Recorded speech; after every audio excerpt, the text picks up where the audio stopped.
Pengurus dan anggota Serikat Buruh Mandiri PT Glostar Indonesia Kabupaten Sukabumi menggelar silaturahmi dan diklat bahas perjuangan kenaikan UMK tahun 2024 di jalur Lingkar Selatan Cisaat Kabupaten Sukabumi pada Sabtu 21 Oktober.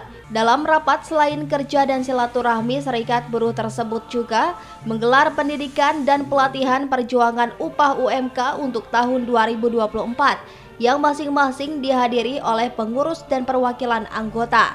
Menurut pembina dan penasehat hukum Serikat Buruh Mandiri GSI Sukabumi, Ius Yuswanti mengatakan, silaturahmi, raker dan diklat digelar untuk membina SDM pengurus dan anggota. Dijelaskan Ius Yuswanti, yakni untuk membela melindungi hak kaum buruh dan anggota serikat, serta tuntutan perjuangan UMK tahun 2024 mendatang.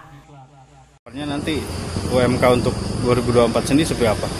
Sesuai dengan yang sudah disampaikan oleh para pimpinan unsur buruh atau elemen buruh secara nasional, tadi sudah disampaikan oleh Ketua SBMPI, yaitu meminta atau menuntut, karena itu menjadikan harapan bagi kaum buruh kenaikan UMK untuk tahun 2024 itu sebesar 15%. Sementara itu, menurut Direktur Pusat Bantuan Hukum PBH Peradi SAI, Patrick Hendrik Kandai, sarjana hukum juga mendukung perjuangan kaum buruh untuk meningkatkan kesejahteraan mereka untuk peningkatan UMK tahun 2024. Pihaknya akan terus membela kaum buruh dan meminta pemerintah hadir memberikan keadilan buruh yang sedang berjuang menuntut kenaikan UMK tahun 2024. Dari Kabupaten Sukabumi, Muhammad Ujang Hariaman melaporkan.